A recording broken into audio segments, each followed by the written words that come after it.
The point of revenge is not in the completion, but in the process. All of the characters in my films, they share one commonality. It doesn't matter whether they are good or bad. It doesn't matter whether they are smart or stupid. These characters all take responsibility for their own behavior. I'm much the same. If you would ask me what my ideal process is, I would say long pre-production, long production, and long post-production. In my opinion, all relationships between people have some sort of violence, and it is central. When we are confronted with extreme situations, we forget about moral issues. We simply act and must then accept the consequences. I don't think I've ever tried to make something happen that I've absolutely had to force. You know how they say, if you can't avoid it, enjoy it. For me, it's the other way around. If I can't enjoy it, I avoid it. A priest encounters temptation every day, and some of that desire is very natural. The reason I want to show shocking things is that they always pose an ethical question. I'm not the kind of director who aims to send a message out. I love Philip Glass' work, not only as a film composer, but also as a musician. The film score work that he does always amazes and shocks me. I have always meticulously storyboarded my films from beginning to end. A film set is a workplace for me. It's my office, and nobody really wants to be in a stressful work environment. I am sure I am one of 2,000 film directors in the world that Tarantino admires. When you first hear Mozart's music, your first impression is that it's very alive, but if you peel away the layers, you can hear sorrow and sadness behind it, and that's what I try to be, multi-layered. Lots of people think the violence in the films I make is overwhelming, but they think they're seeing something that they aren't seeing. I guess I probably make violent films partly because I can't express my anger in my real life very well. The atmosphere of Catholicism in Korea is quite different to the way it is practiced and perceived in Europe or the US. I'd like to do a really masculine film. I'd love to do a sci-fi movie, a western, or an espionage thriller, but I'm not going to limit myself. If a good script comes along, I'm not going to discount it because it doesn't fit into one of these genres. Certain subjects may no longer be taboo in cinema, but there are ways to treat them that still create shock. I've read all of Sarah Waters' novels, which have been translated into Korean. Whenever I visit a city, I like to see what classical music concerts are on offer. There's a humble beauty about listening to period instruments that I like. I don't usually watch a lot of TV, but Mad Men changed my perspective. I admire Matthew Weiner, who came up with the idea and wrote such a great TV series, and the broadcasting company for being bold enough to air such a series. Whether it's trivial or important, every choice has a moral aspect to it to a certain degree.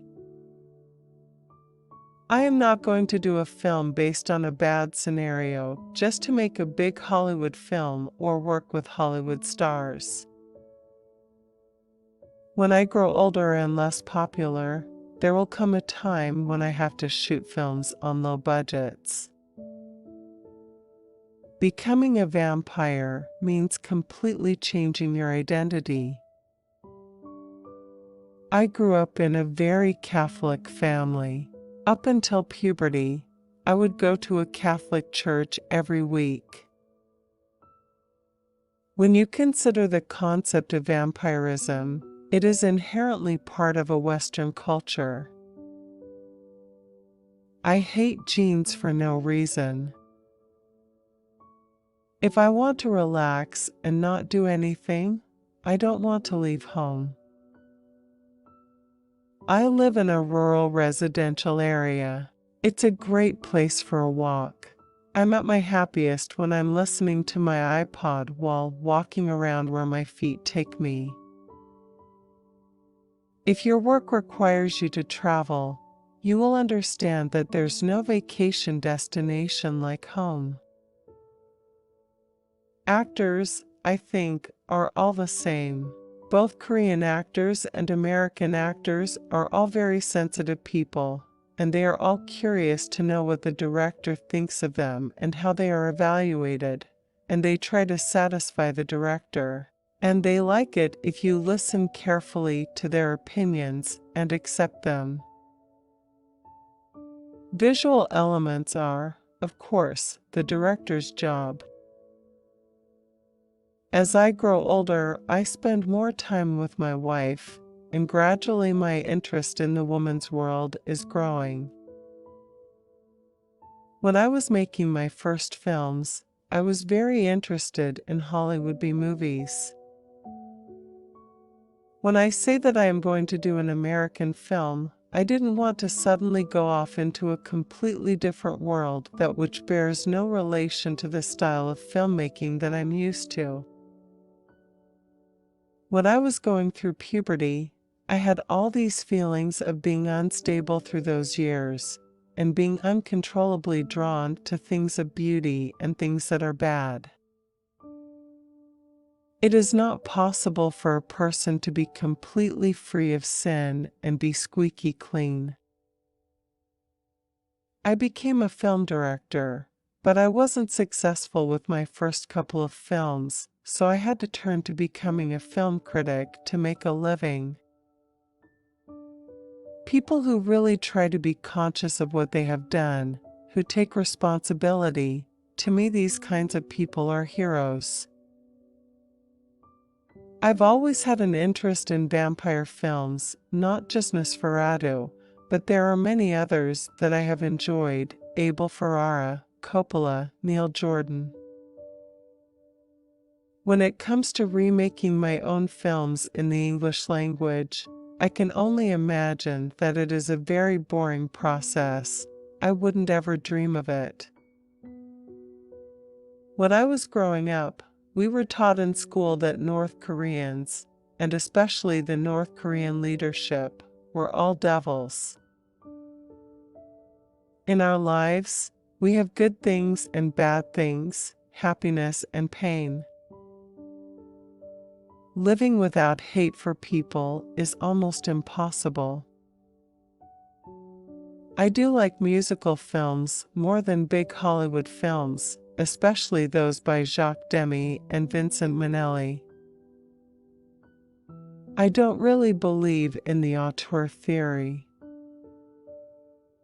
I believe love is very nice to hear, but it's used so much that it's come to a point where it's almost meaningless.